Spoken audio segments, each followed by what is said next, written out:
Pernahkah kita berpikir bahwa setiap segala sesuatu yang kita lakukan itu pasti ada sangkut pautnya dengan apa yang didoakan oleh orang tua kita ke kita? Jadi setiap malam orang tua kita mendoakan kita, setiap detik orang tua kita mendoakan kita, bahkan tidak pernah kita akan bisa batasi sampai kapan orang tua akan berhenti mendoakan kita. Nah, di video kali ini saya akan sharing kepada kalian semua berbagi cerita yang mungkin terjadi ke saya atau bisa juga terjadi ke teman-teman semua, atau juga barangkali siapa saja yang menonton video ini. Nah, di video ini saya akan cerita bagaimana saya berkat doa orang tua saya dapat menyelesaikan buku yang tebalnya kurang lebih 237 halaman. Saya kerjakan dalam jangka waktu yang sangat singkat menurut versi saya ya. Bukan berarti saya hebat atau enggak. Ini sedang ingin menunjukkan bahwa berkat orang tua saya, berkat doa orang tua saya bisa melakukan itu dengan mudah dan lancar, alhamdulillah. Ini bukunya yang saya maksud, judulnya Strategi Jitu Berkomunikasi. Awalnya sih memang saya sudah konsep dan saya sudah sempat tulis, rombak lagi, akhirnya saya memutuskan untuk udahlah stop semuanya, karena saya di perjalanannya itu bahkan justru saya merasa bahwa saya itu nggak punya authority di sana gitu. Udah pusing, udahlah stop aja deh. Saya pikir saya harus kembali ke kebiasaan sebelumnya. Maksud saya memang biasa nulis cerpen. Cerpen aja lebih enak, lebih bebas gitu ya, lebih bisa berimajinasi dan lain sebagainya. Akhirnya di bulan November itu orang tua saya, maksud saya orang tua asli dan orang tua dari istri, maksud saya mertua saya, itu main ke rumah saya di Tangerang Selatan, dan umi saya dan mertua saya itu di Jawa Timur, tepatnya di Bondowoso. Nah, pas mereka main, baru saya keingetan, coba deh saya minta doa sama orang tua, siapa tahu data-data yang udah saya kumpulkan kurang lebih dari 5 tahun sebelumnya, memang saya ngumpulin ya sebagai bahan tulisan gitu. Nah, baru setelah waktunya tepat, itu saya mau tulis gitu. Itu pas asar, jadi asar saya udah nyiapin air, kemudian juga satu bejana, wadah gitu, saya ingat betul itu warnanya warna hijau. Nah, itu saya bicara sama umi saya pas selepas sholat maghrib.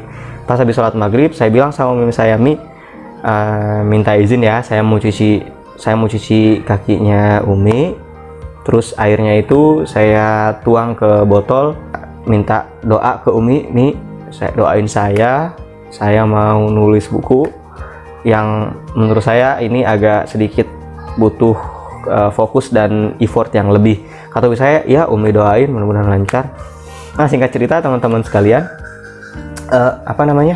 itu tulisan itu kan hari esoknya itu hari libur ya, kalau nggak salah saya ingat itu hari setelah semester, jadi saya sudah libur, istri sudah nggak ada aktivitas, jadi saya mulai buka-buka lagi gitu. Pas saya buka-buka lagi itu file, maksudnya pas saya buka file itu kayak ada inspirasi baru.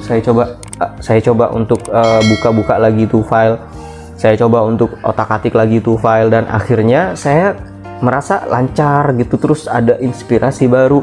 Saya sampai aneh gitu ya, kok sebelum-sebelumnya saya nggak pernah ngerasain hal yang seperti saya rasakan saat itu gitu. Dan terus saya siang malam gitu ya, karena kalau nulis feel-nya udah dapat itu emang rasanya susah untuk berhenti. Bahkan mungkin yang teman-teman yang suka menulis sama ya. Jadi akhirnya buku itu seminggu hampir 95% jadi, artinya semua bahan, semua data sudah bisa saya tuangkan ke dalam tulisan itu, tinggal sisanya nanti revisi sana sini gitu. Dan akhirnya naik cetak ke percetakan ini akhirnya ya. Nah, sekali lagi di awal saya bilang, mungkin tidak semua kita merasa bahwa doa orang tua kita itu, maksudnya setiap sesuatu yang kita gapai, setiap sesuatu yang kita lakukan dalam aktivitas kita, mungkin itu kita nggak sadari bahwa itu ada peran, ada doa, ada energi yang nggak nampak untuk kita, tapi kita bisa rasakan, walaupun tidak semua sadar akan itu.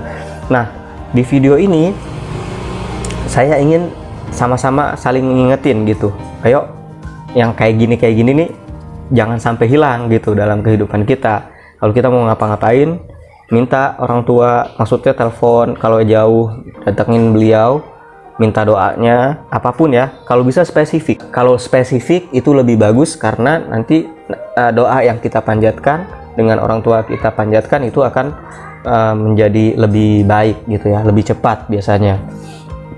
Nah, teman-teman sekalian, saya mengajak teman-teman sekalian, ayo kita sama-sama bangkitin energi kita untuk bisa lebih baik dengan orang tua, bisa lebih dekat dengan orang tua, minta doa beliau, jangan sampai menyakiti hati beliau. Cara kita berbakti kita perbaiki, insya Allah itu modal yang besar untuk kita meraih kesuksesan kita, teman-teman.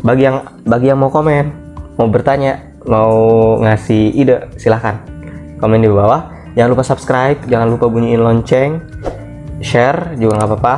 Terima kasih sudah nonton video ini. Insya Allah kita ketemu dan jumpa lagi di video-video saya berikutnya. Insya Allah channel ini akan terus saya kembangkan, khususnya temanya di bagian bagaimana komunikasi kita dengan orang tua, hubungan antara anak dan orang tua. Insya Allah juga saya akan coba bukan bedah sih, sharing-sharing tentang apa yang saya tulis di buku ini. Terima kasih sekali lagi teman-teman, jangan lupa subscribe dan komen, juga bisa share. Assalamualaikum warahmatullahi wabarakatuh, sampai jumpa.